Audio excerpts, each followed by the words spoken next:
그 왕자의 게임의 수박 깨기 장면이랑 비슷한 거를 설마 디즈니 플러스에서 보게 될 줄은 몰랐어요. 왕자의 게임 수박 깨기보다 더 잔인했던 것 같거든요.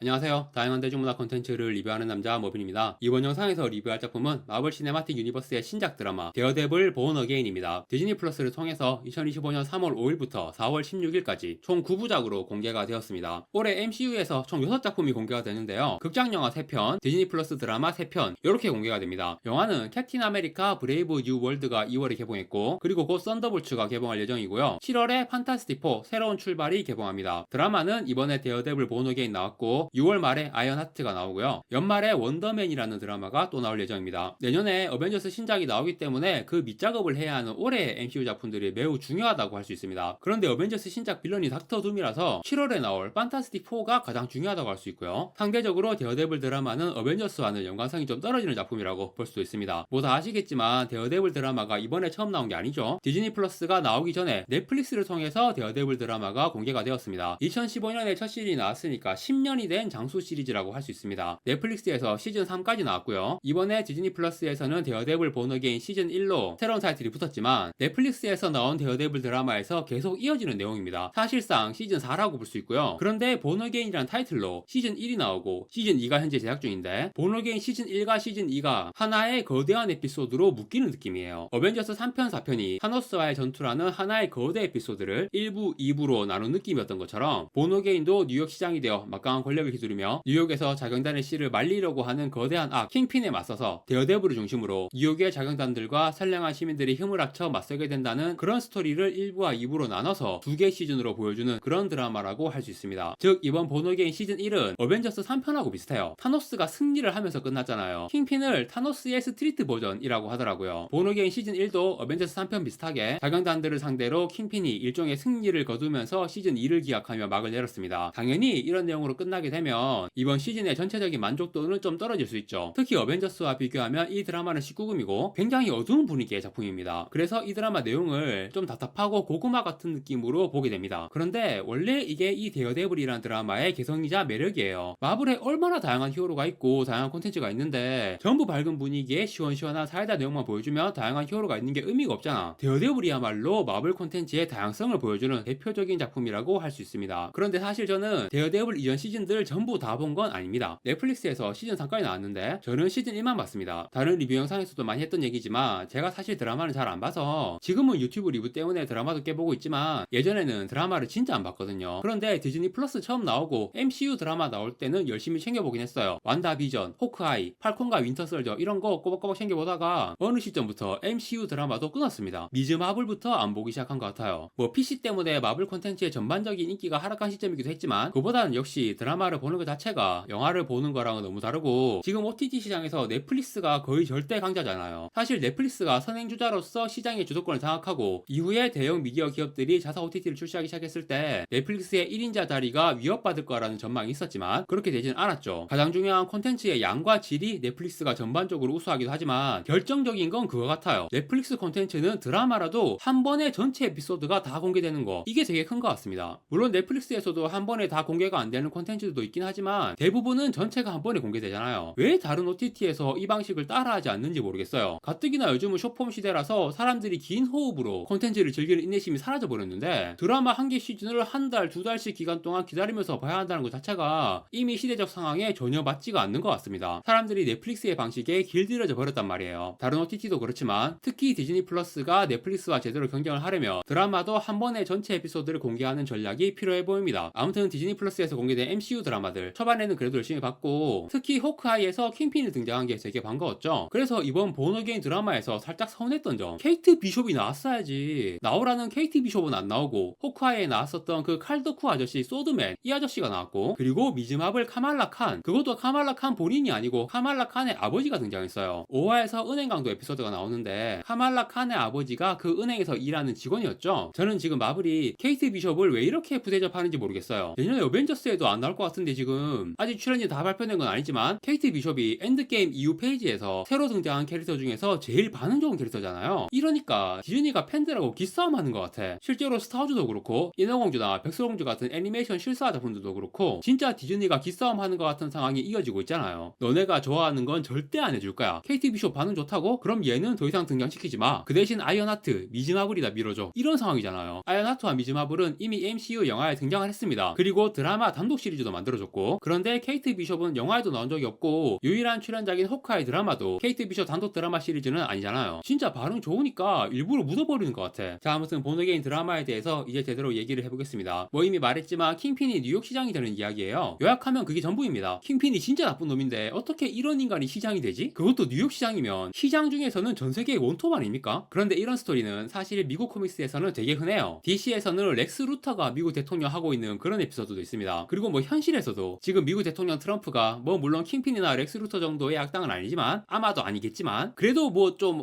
네, 그렇잖아요. 그리고 한국도 여러 권력자와 정치인들, 범죄 혐의나 전과가 있는 그런 분들이 많죠. 현실이 이런데 드라마에서 킹핀 같은 빌런이 뉴욕 시장이 되는 것쯤은 별로 파격적인 내용도 아닌 것 같네요. 그런데 어쨌든 킹핀이 뉴욕 시장 되는 것을 포함해서 보너게임 1화의 임팩트가 굉장히 세긴 합니다. 사실 1화가 너무 임팩트가 있다 보니까 드라마가 전체적으로 용두사미 느낌이 있습니다. 1화 이후 2화부터 마지막 9화까지 1화만큼 임팩트를 보여주지 못했습니다. 1화는 진짜 엄청났던 게 일단 1화 마지막에 킹핀이 뉴욕 시장 당선되는 내용이 나오고요. 그 앞부분 내용, 초반 내용에서 굉장히 중요한 인물이 죽게 됩니다. 데어데블 드라마 이전 3개 시즌에서 엄청 비중 있었던 인물, 그런 인물을 죽이면서 시작하더라고요. 해리포터로 치면 론 위즐리를 죽이면서 시작을 하는 그런 느낌이었어요. 데어데블 맨 모독의 가장 친한 친구인 포기 넬슨이 죽습니다. 범인은 불사이, 그리고 그 이후 벌어지는 불사이의 무차별 학살, 그것을 저지하는 데어데블의 처절한 혈투. 역시 데어데블 하면 다른 마블 콘텐츠들과는 비교를 불허하는 어마어마한 폭력수위의 전투씬, 심지어 그 잔인한 폭력씬을 롱테이크로 보여주는 게 거의 시리즈의 시그니처 연출이죠. 넷플릭스 데어데블 시즌 1에서도 이 연출이 처음 나왔을 때 굉장히 화제가 되었고, 특히 데어데블이 악당들을 막 시원시원하게 쓰러뜨리는 게 아니라 자기도 계속 얻어맞으면서 지쳐서 헉헉거리고 비틀거리면서 싸우는 처절한 모습이 롱테이크 촬영으로 엄청 길게 나와서 그 임팩트가 굉장했죠. 보너게임 1화에서 불스아이의 전투도 그런 느낌으로, 심지어 그냥 얻어맞는 게 아니라 불스아이가 원거리 공격해잖아요. 싸우면서 거리를 벌리고 무슨 암기 같은 걸 계속 던져. 그게 데어데블 몸에 여러 개가 계속 박히면서 와, 진짜 히어로 캐릭터가 이렇게까지 처절하게 싸울 수가 있나. 진짜 너무 굉장한 전투씬이었습니다. 그렇게 처절한 싸움 끝에 결국 불사이를 쓰러뜨리고 불사이는 체포되어 재판에서 가석방 없는 종신형 선고를 받습니다. 그리고 맨모독은 가장 친한 친구도 죽고 이 일의 충격이 너무 커서 데어데블 활동을 그만두게 됩니다. 히어로가 활동 중단했다가 다시 돌아오게 되는 스토리, 이것도 이 장르에서는 꽤 전형적인 스토리라고 할 수 있고요. 이 드라마는 뭐 내내 메인 빌런이 킹핀이지만 중간에 뮤즈라는 이름의 서브 빌런이 등장해요. 얘는 수십 명을 죽인 연쇄살인마입니다. 그런데 얘도 가면을 쓰고 뮤즈라는 가짜 이름을 사용하며 활동하는 놈이니까 킹핀이 이런 가면 쓴 빌런과 가면 쓰고 활동하는 자경단 히어로를 구분하지 않고 가면 쓴 놈들은 다 나쁜 놈들이니까 싹 쓸어버려야 해, 이렇게 나오는 거예요. 그러니까 뮤즈라는 연쇄살인마의 등장을 자기한테 유리한 방향으로 이용한 거죠. 정작 뮤즈는 데어데블이 해결하는데 킹핀이 시장의 권력을 이용해서 언론 조작을 해가지고 킹핀 직속 경찰 부대 같은 게 있어요. 가면 쓴 애를 때려잡는다고. 경찰 중에서도 좀 빌런 같은 애들, 부패하고 폭력적인 경찰들 긁어 모아서 만든 특수팀이거든요. 그 경찰팀이 뮤즈 문제를 해결했다고 언플하고 그걸로 더욱더 가면 쓴 히어로들을 몰아내려는 활동에 박차를 가하게 됩니다. 결국 마지막에는 뉴욕에 비상계엄까지 선언하면서 뉴욕을 공포의 도시로 만들어버리죠. 특히 9화에서 킹핀이 굉장히 임팩트 있는 장면을 보여줍니다. 그 HBO 드라마 왕자의 게임 시즌4에서 아주 유명했던 맨손으로 수박 깨기 장면. 그때 수박 깨졌던 페드로 파스칼은 이번에 판타스틱4의 리더인 미스터 판타스틱 역으로 MCU에 합류하게 되었고요. 그 외에도 뭐 수많은 유명한 작품들에 출연하는 요즘 가장 핫한 남자 배우라고 할 수 있습니다. 아무튼 그 왕자의 게임의 수박 깨기 장면이랑 비슷한 거를 설마 디즈니 플러스에서 보게 될 줄은 몰랐어요. 왕자의 게임 수박 깨기보다 더 잔인했던 것 같거든요. 킹핀이 정말 무시무시하고 잔인한 악당이라는 걸 다시 한번 하게 되는 장면이었고, 그런 킹핀에게 장악당한 뉴욕시, 그리고 다음 시즌에서는 데어데블이 다른 가면 쓴 장현단들과 뉴욕의 선량한 시민들을 이끌고 킹핀에게 반격이랄까 저항하는 그런 내용이 나올 거로 예상이 됩니다. 어벤져스 엔드게임의 스트리트 버전 다음 시즌이 굉장히 기대가 됩니다. 이 지긋지긋한 빌런 킹핀과의 악연을 이제는 진짜 끝장을 봐야 하지 않나, 킹핀이 이제 슬슬 퇴장할 때가 되지 않았나 하는 느낌도 들고 있는데요. 솔직히 이런 스타일의 빌런은 죽지는 않죠. 감옥에 가거나 아니면 세력을 모두 잃고 본인은 큰 부상을 당한 채 잠적하거나 그런 결말인데, 다음 시즌에서 킹핀이 죽는 내용이 나와도 되게 파격적이고 임팩트 있을 것 같습니다. 킹핀 연기한 배우 빈센트 도노프리오가 지금 60대 중반이에요. 데어데블 드라마가 나온 지 10년이 된 장수 시리즈이기 때문에 주요 출연 배우들이 다들 나이를 꽤 먹었습니다. 물론 데어데블 역할 찰리 콕스는 아직 40대 초반으로 정정한 나이긴 하지만 그래도 그래도 예전에 비해서 이마에 주름도 많이 생기고 나이를 생각하면 외모는 좀 더 들어 보이더라고요. 데어데블 드라마에 나오는 주요 캐릭터들은 사실 MCU에서 써먹기가 조금 애매합니다. 이제 엑스맨도 합류하기 때문에 너무 캐릭터가 많아. 좀 정리해야 돼. 본어게인 시즌 1, 2를 끝으로 데어데블 캐릭터들은 좀 정리가 될 가능성도 있지 않을까라는 생각도 들어요. MCU에서 써먹기 힘든 가장 큰 이유가 얘네들만 너무 피가 난무하고 잔인해. 특히 퍼니셔. 얘는 진짜 너무 삭치는 대로 죽이잖아. 물론 코믹스에서는 퍼니셔가 어벤져스 주요 이슈에도 자주 등장하고 비중 있는 캐릭터로 계속 나오거든요. 그런데 실사판에서는 진짜 써먹기 난감한 캐릭터입니다. 어쨌든 MCU 안에 같은 세계관이지만 독자적인 영역에서 따라 놀게 해야 돼. 본어게인 시즌2로 이 캐릭터들이 정리가 되지 않고 계속 작품들이 나올 수도 있을 거예요. 퍼니셔 단독 드라마 또 나온다는 얘기는 있거든요. 그런데 그렇게 작품들이 계속 나오더라도 MCU의 메인스트림이라고 할 수 있는 어벤져스 쪽 스토리랑은 좀 연계하긴 어려울 것 같다. 그래도 데어데블 정도는 그냥 상징적인 의미에서라도 어벤져스 시리즈에 한 번쯤은 얼굴 비추는 게 필요할 것 같긴 해요. 또 전에 스파이더맨에 나온 것처럼 변호사로 나오는 게 아니라 나올 거면 데어데블 수트 입고 제대로 싸우는 모습으로 나와야죠. 과연 그렇게 해줄지는 모르겠네요. 어벤져스 영화에서 데어데블이 단 한 번이라도 등장할 수 있을까? 내년에 나올 어벤져스 둠스데이 아직 출연진 전부 발표되진 않았거든요. 나중에 다 발표되었을 때 데어데블 이름이 있으면 엄청 놀랍고 반가울 것 같습니다. 하지만 무엇보다도 제가 기다리는 이름은 케이트 비숍. 그런데 케이트 비숍은 어벤져스에 나와봐야 쩔일 테니까 제가 가장 기다리는 건 영 어벤져스입니다. 솔직히 저는 어벤져스 5, 6편보다 영 어벤져스를 더 기다리고 있어요. 케이트 비숍, 캐시랭 이런 캐릭터들 주력으로 해서 영 어벤져스를 잘 뽑았으면 좋겠습니다. 하지만 우선은 어벤져스 5, 6편이 먼저 나오게 되었고 그리고 데어데블 본어게인 시즌 2 시즌 1이 내용 자체가 고구마라서 1화의 임팩트를 제외하면 전체적으로 그렇게 재밌지는 않았지만 시즌 2에서 엄청 재밌는 내용을 터뜨리기 위한 포석 작업이라는 건 충분히 느껴졌고요. 시즌 2에 대한 기대감을 어마어마하게 끌어올렸습니다. 그것만으로도 이번 시즌 1은 할 일 다 한 거예요. 그런데 한편으로는 마블이 지금 이렇게 여유부릴 상황인가? 지금은 작품 한 편 한 편마다 강렬하게 임팩트를 때려줘야 하는 그런 위기 상황인데 이렇게 고구마 빌드업만 하다 끝나는 드라마를 지금 내놓는다는 게 물론 급할수록 돌아가라 라는 말도 있죠. 이런 빌드업을 통해 시즌 2에서 제대로 터트려주면 그것도 괜찮긴 하죠. 하지만 역시 마블이 지금 분위기 파악 못하고 너무 여유부리는 느낌이 드는 것도 사실이었습니다. 넷플릭스처럼 한 번에 전체 공개하는 방식으로 바꾸든가 해야 돼요. 지금 넷플릭스에서는 계속 화제가 되는 드라마가 나오는데 디즈니 플러스에서는 픽사 신작 나오고 MCU 신작 나오고 해도 사람들이 관심도 없잖아. 디즈니 여러분 정말 이대로는 안 됩니다. 언제까지고 넷플릭스의 그늘에 가려져 있을 수밖에 없어요. 좀 정신 차리시고 특히 그놈의 PC는 빨리 갖다 버리시고 파격적인 변신과 혁신을 보여주시기 바랍니다. 네, MCU의 신작 드라마 데어데블 본 어게인 시즌 1의 리뷰는 이것으로 마무리하겠습니다. 구독과 좋아요 부탁드립니다. 시청해주셔서 감사합니다.